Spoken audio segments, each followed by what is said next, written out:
Moving on to section 7.3, looking at number 13 out of the book.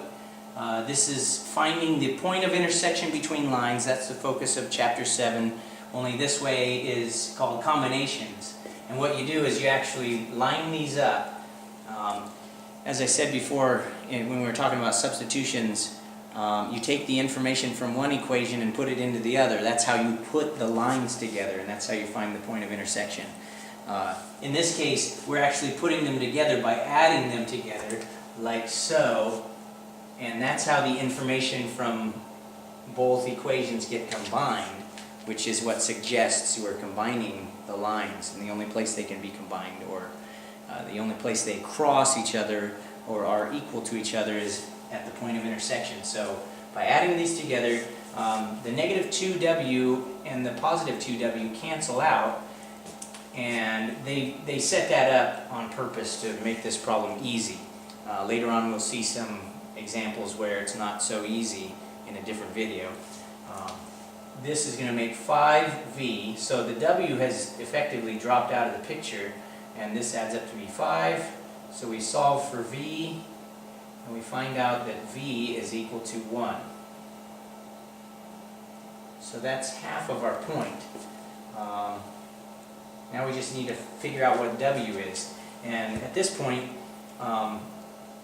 since this half of the point, this piece of information came from, I guess what I'm trying to say, let's see, at v, if this is a graph, and this is v and this is w, we know at v equals 1, somewhere along that line is where the intersection occurs.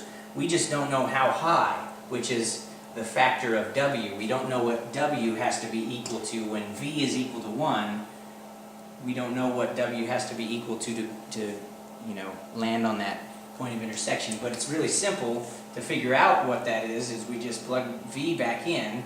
So let's take like the top line. And we could take either one of these.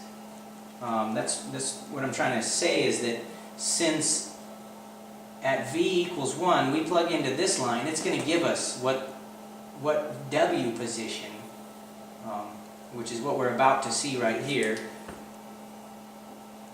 By plugging in v, it's going to tell us what w would have to equal. That's how I usually word it.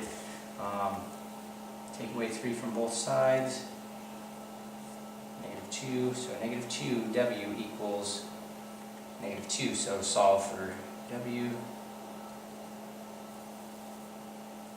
equals negative 2 divided by negative 2 is 1.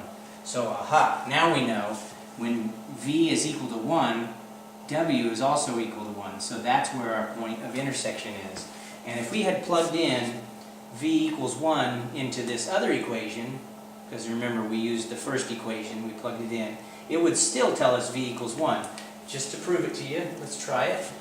2v, so I'm going to plug the 1 in there, plus 2w equals 4.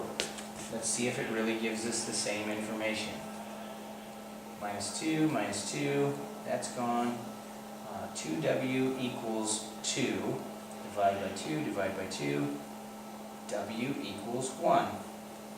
So that's the point about this, is for any v value, if we plug it into a line, it's going to tell us what the w value that corresponds to that v value would have to be.